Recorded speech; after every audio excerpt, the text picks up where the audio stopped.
सुनो करण, तुम इस गांव के पीछे क्यों पड़े हो? वहां कुछ नहीं है सिवाय पुरानी कहानियों और अंधविश्वास के। मीना ने चिंता से कहा। पिछले कुछ हफ्तों से करण एक ऐसे गांव के बारे में जानकारी इकट्ठा कर रहा था जिसका नाम सुनते ही लोग चुप हो जाते थे।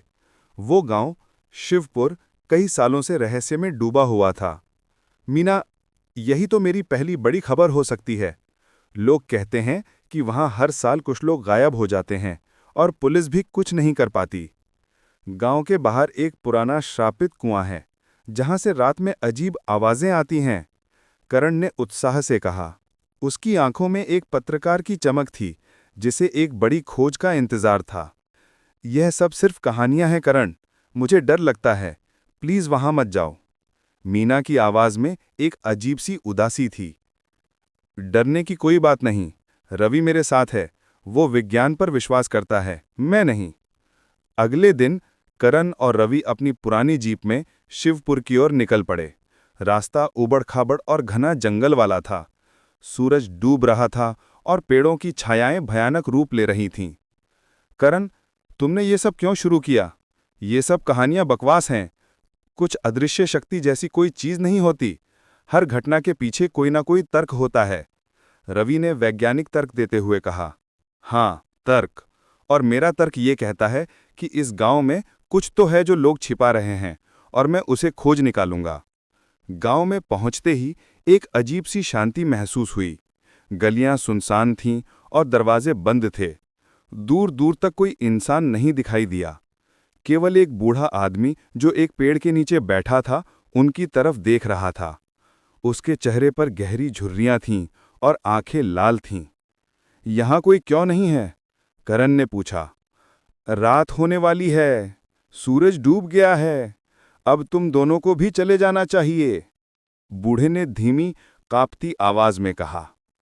हम पत्रकार हैं, हम यहां कुछ जानकारी लेने आए हैं, करण ने जवाब दिया। बूढ़ा मुस्कुराया, एक अजीब और भयानक मुस्कान।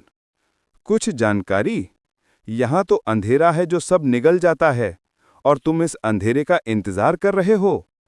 कुएं की तरफ मत जाना, वहां अतीत सो रहा है और उसे जगाने की कोशिश मत करना। बूढ़ा अचानक से गायब हो गया जैसे वो कभी था ही नहीं। भाग 2। करण और रवि ने बूढ़े की चेतावनी को नजरअंदाज कर दिया और गांव के बाहरी छोर पर स्थित कुएं की तरफ बढ़े। कुआं चारों तरफ से झाड़ियों से घिरा हुआ था और उसमें से एक अजीब सी बदबू आ रही थी। यह कुआं लगता है बहुत पुराना है। रवि ने टॉर्च जलाकर कुएं के अंदर झांका। कुएं में पानी नहीं था, केवल सूखी मिट्टी और कुछ अजीब निशान थे।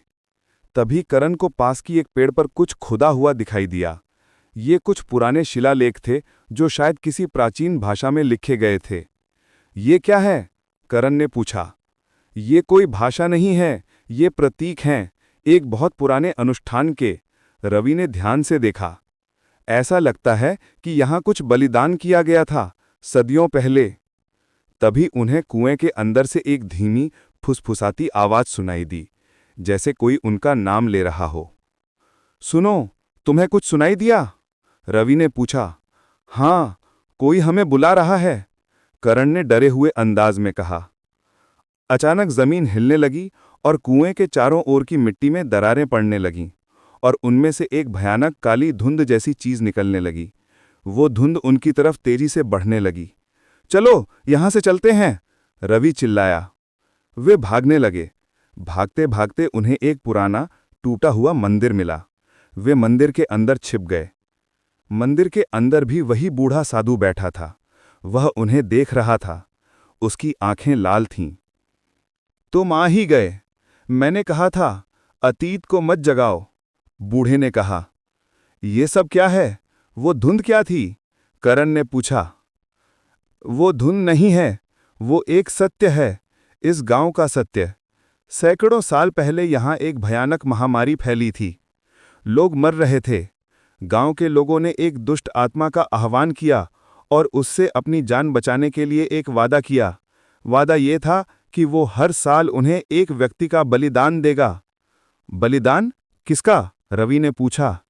एक मासूम इंसान का, और वो आत्मा थी कालिका, अंधेरे की देवी। उसने उन लोगों को बचाया, लेकिन हर साल वो किसी न किसी को अपने साथ ले जाती है। तो लोग गायब नहीं होते, उन्हें बलिदान दिया जाता है? करण ने पूछा। हाँ, और जो कोई भी इस कुएं के पास जाता है वो इस अंधेरे के जाल में फंस जाता है। अचानक मंदिर के बाहर वही काली धुंध फिर से दिखाई दी। वो धुंध मंदिर के दरवाजे को पार करके अंदर आने लगी। ये हमें छोड़ देगी अगर हम यहां से चले जाएं, रवि ने कहा। ये तुम्हें नहीं छोड़ेगी, ये तुम्हें तब तक नहीं छोड़ेगी जब तक तुम इसकी कहानी पूरी नहीं कर देते, साधु ने कहा। कहानी? करण ने पूछा। हाँ, इस कालिका का एक और रहस्य है जो कुएं के अंदर है, एक ऐसा राज जिसे जानने वाला कोई नहीं बचा, केवल मैं।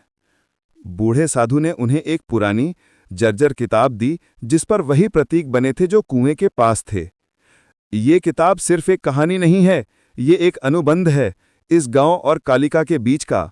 इसमें लिखा है कि उस कुएं के अंदर एक सुरंग है जो एक प्राचीन मंदिर तक जाती है।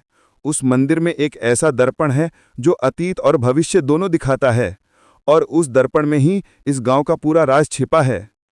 लेकिन उस मंदिर में कौन गया? वहां तो कुआं है। मैं गया था। मैं एक साधु नहीं हूं, मैं इस गांव का एक वंशज हूं। मेरे पूर्वजों ने ही इस आत्मा को जगाया था और मैं ही इस श्राप को भुगत रहा हूं। बूढ़े की आवाज में एक अजीब सा दर्द था। तो फिर आपने हमें क्यों रोका? क्योंकि तुम जैसे लोग यहां आते रहते हैं, जिज्ञासा में, कहानी की तलाश में, और जब वे कुएं के पास जाते हैं तो वो आत्मा उन्हें अपना शिकार बना लेती है। मुझे लगा कि तुम्हें भी सावधान करूं। अचानक काली धुंध और तेज होने लगी। साधु ने कहा, हमारे पास समय नहीं है, उस दर्पण को तोड़ना होगा, यही इस श्राप को खत्म करने का एकमात्र तरीका है। करण और रवि वापस कुएं की तरफ भागे। धुंध चारों तरफ से उन्हें घेरने लगी, जैसे वो उनका रास्ता रोक रही हो। वे किसी तरह कुएं तक पहुंचे। कुएं के अंदर एक छोटा सा गुप्त रास्ता था जिसके बारे में बूढ़े ने बताया था। उन्होंने टॉर्च जलाई और अंदर घुस गए। अंदर बहुत अंधेरा था और बदबू बहुत ज्यादा थी। ये रास्ता उन्हें एक प्राचीन धूल भरे मंदिर में ले गया। मंदिर के बीचों बीच एक बड़ा सा दर्पण रखा हुआ था। यही है वो दर्पण, रवि ने कहा। जैसे ही उन्होंने दर्पण को देखा, उसमें उन्हें अपनी ही परछाई दिखाई दी, लेकिन वो परछाई उनकी नहीं थी, बल्कि उनकी एक विकृत और भयानक परछाई थी। उनके चेहरे पर खून के निशान थे और आंखें लाल थीं। तभी रवि ने दर्पण पर एक शिलालेख देखा। इस दर्पण में अपनी परछाई को देखो और अपने सबसे बड़े डर का सामना करो। जैसे ही रवि ने अपनी परछाई को देखा, वह चीख पड़ा। उसकी परछाई ने उसे खींचना शुरू कर दिया, जैसे वह दर्पण के अंदर जा रहा हो। रवि, करण ने चिल्लाया। करण, ये मेरा डर है। मैं अंधेरे से डरता हूं और ये मुझे निगल रहा है, रवि ने चीखते हुए कहा। करण ने जल्दी से एक पत्थर उठाया और उस दर्पण पर दे मारा। दर्पण टूट गया। जैसे ही दर्पण टूटा, रवि को लगी हुई शक्ति कम हो गई और वो जमीन पर गिर पड़ा। मंदिर हिलने लगा और चारों तरफ से दीवारें गिरने लगीं। हमें यहां से भागना होगा, रवि ने कहा। वे बाहर भागे। जब वे बाहर निकले तो उन्हें लगा कि अब सब ठीक हो गया है, लेकिन बाहर का नज़ारा बदल चुका था।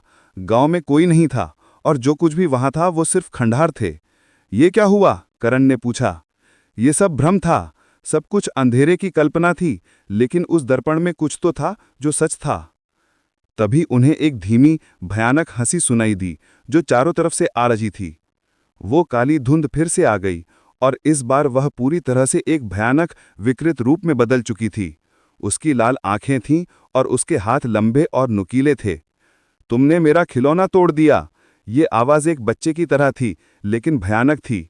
लेकिन ये मेरी कहानी का अंत नहीं है। तुमने दर्पण तोड़ दिया, लेकिन तुम उसके अंदर की सच्चाई को नहीं बदल सकते। करण और रवि भागने लगे, लेकिन वो धुंध उनका पीछा कर रही थी। वे दोनों भागते भागते उसी बूढ़े साधु के पास पहुंचे, जो कि मंदिर के पास था। लेकिन अब वो साधु नहीं था। उसकी आंखें लाल थीं और उसके चेहरे पर एक भयानक मुस्कान थी। मैं ही हूं जो तुम्हें यहां लाया, बूढ़े ने कहा। तुम कौन हो? मैं वो हूं जो उस दर्पण में था। मैं तुम्हारा डर हूं और मैं इस गांव का सच हूं। करण और रवि हैरान थे। उन्हें समझ नहीं आ रहा था कि कौन सच बोल रहा है और कौन झूठ। हमें यहां से जाना होगा, रवि ने कहा। वे अपनी जीप तक पहुंचे। जैसे ही उन्होंने दरवाजा खोला, उन्हें एक अजीब सा एहसास हुआ। जीप के अंदर मीना बैठी थी। उसकी आंखें काली थीं और वह मुस्कुरा रही थी। तुम कहाँ जा रहे हो? करण ने पूछा। मीना, तुम यहाँ क्या कर रही हो? तुमने अपनी कहानी नहीं सुनी? तुम भूल गए कि तुम्हारा सबसे बड़ा डर कौन है? मीना की आवाज में एक भयानक हंसी थी। मीना, ये तुम नहीं हो, मैं ही हूं। मैं तुम्हारी कहानी का अंत हूं। करण ने पीछे मुड़कर देखा। रवि गायब था, बूढ़ा भी गायब था। केवल मीना वहां थी। उसकी आंखें लाल थीं और वह मुस्कुरा रही थी। अचानक करण को महसूस हुआ कि वो कहीं नहीं है, वो उसी कुएं में है जिसके अंदर वो गया था, और उसके सामने वही दर्पण रखा हुआ था। ये सब झूठ था, सब कुछ एक धोखा था। हाँ, सब कुछ एक धोखा था जिसे मैंने खुद बनाया था। करण ने दर्पण में देखा। दर्पण में मीना की परछाई नहीं थी, बल्कि उसकी खुद की परछाई थी, जिसकी आंखें काली थीं और वह तो दोस्तों, मुस्कुरा रहा ऐसी ही था। खौफनाक और रहस्यमयी लव स्टोरी सुनने के लिए हमारे रूहानी इश्क कहानी चैनल को अभी सब्सक्राइब करें और इस वीडियो को लाइक करना बिल्कुल ना भूलें।